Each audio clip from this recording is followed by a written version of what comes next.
Lieutenant General Sir Vernon Ashton Hobart Sturdee, was an Australian Army commander who served 2 terms as Chief of the General Staff.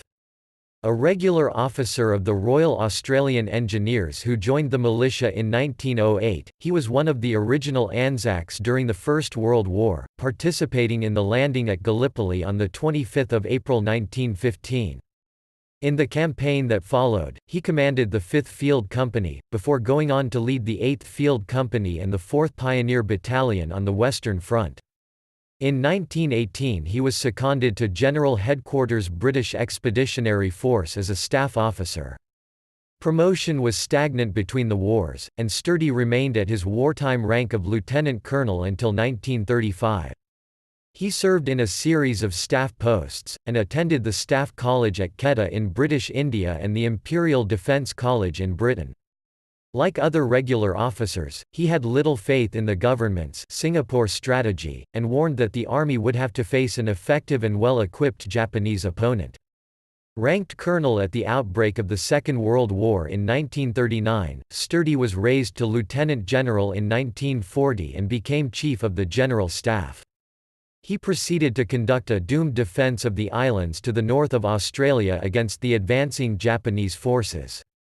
In 1942, he successfully advised the government to divert the Second Australian Imperial Force troops returning from the Middle East to Australia. He then became head of the Australian military mission to Washington, D.C., where he represented Australia before the combined chiefs of staff.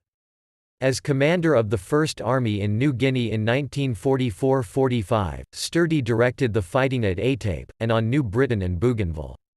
He was charged with destroying the enemy when opportunity presented itself, but had to do so with limited resources, and without committing his troops to battles that were beyond their strength.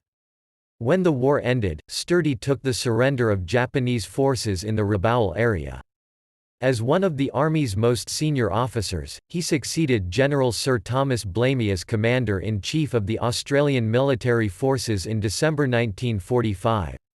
He became the Chief of the General Staff a second time in 1946, serving in the post until his retirement in 1950.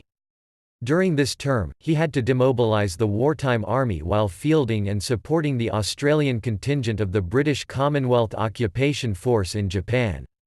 He developed a structure for the post-war army that included regular combat formations. As a result, the Australian Regular Army was formed, laying the foundations for the service as it exists today.